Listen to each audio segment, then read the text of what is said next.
Jacob Miller's story begins like many others. A small-town boy with a mind buzzing with ideas and a heart filled with dreams. Everyone in his Texas hometown knew him as the smart one, the kid who always had the answers in class, the friend who could solve any problem with a flash of inspiration. But behind that brilliance was a shadow, an invisible weight that held him back from turning his thoughts into action. That weight was laziness. Again and again, Jacob would tell himself, "Tomorrow. I'll start tomorrow. Today, I need to rest." It became his mantra, his excuse, his shield from the fear of failure and the discomfort of starting. Days turned to weeks, weeks to months, and months into years. Opportunities drifted by like clouds in the wind, always visible, never within reach. When a scholarship for college slipped through his fingers because he missed the deadline, Jacob felt a pang of regret. When he lost his first job for showing up late one too many times, he felt shame. And as his friends grew distant, tired of promises that were never kept, he felt alone. Deep inside, Jacob knew the truth.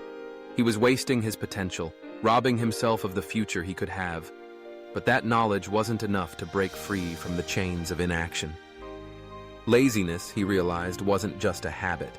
It was like a silent predator, always lurking, always convincing him to wait one more day. One rainy evening, as Jacob trudged home, the world seemed to mirror his mood.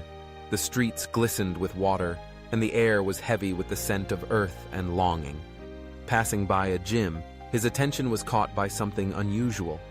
A man in his late 60s, lifting weights with a determination that seemed almost defiant. His hair was silver, his face lined with the stories of a lifetime, but his eyes burned with intensity. Curiosity pulled Jacob inside. He approached the man and asked, "Why are you still training so hard at your age? Surely you don't need this anymore." The old man paused, set down the weights, and fixed Jacob with a gaze that seemed to look right through him. "I don't train for muscles," he said quietly. "I train to kill the most dangerous enemy I ever had, laziness." Jacob frowned, unsure what to say, but the man continued. "Laziness stole my youth. It stole opportunities, relationships, and dreams. For years, I let it control me, until one day, I decided to fight back. Every push-up, every step, every drop of sweat is a reminder. I will never let laziness win again." Those words struck Jacob like a bolt of lightning. For the first time, he saw his own struggle reflected in someone else's eyes. He realized that he wasn't alone, that countless others had faced the same silent battle. And if this man could fight back, maybe he could too. That night, Jacob lay awake, replaying the conversation in his mind. He looked around his room, half-finished projects, clothes strewn about, lists of goals he hadn't touched. The weight of his unrealized potential pressed on him like a physical force. The thought gnawed at him. If I continue like this, my future will be nothing but regret. When the sun rose, Jacob made a decision. No more promises for tomorrow. No more waiting for the perfect moment. He forced himself out of bed, made it neatly for the first time in months, and stepped outside for a run. The morning air was sharp and cold, burning his lungs and stinging his eyes. But with every step, he felt something shifting inside him, a flicker of hope, the beginning of a fight. Jacob started small. He cleaned his room, discovering forgotten notebooks and abandoned dreams. He finished an online course he had started months ago.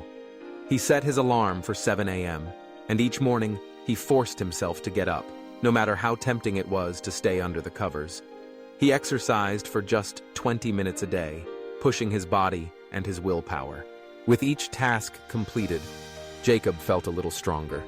The monster of laziness, once so overwhelming, began to shrink. He learned that the secret to beating it wasn't grand gestures or sudden transformations. It was consistency, showing up for himself every single day, no matter how small the victory. As months passed, the changes became visible. Jacob's body grew healthier, his mind clearer. His friends noticed the difference and began to trust him again. Where before he had been the one seeking advice, now people came to him, asking how he had turned things around. Jacob didn't stop at self-improvement. He started a small online business, something he had dreamed about for years but never dared to try. Each day, he worked on it, refusing to let procrastination take hold.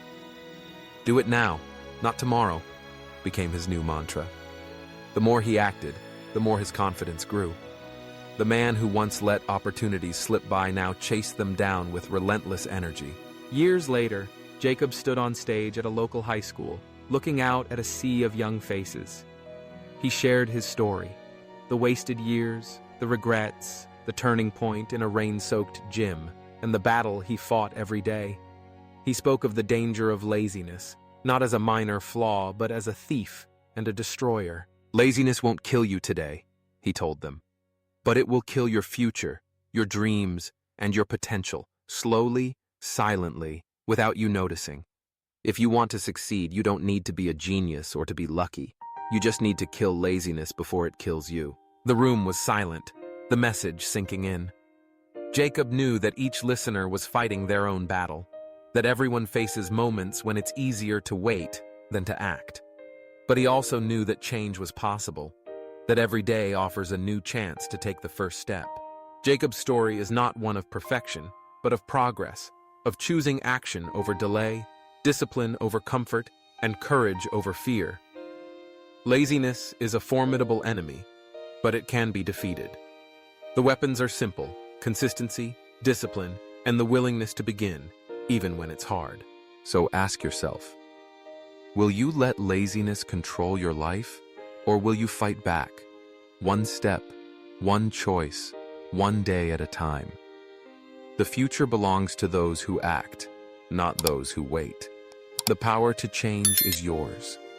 Take it.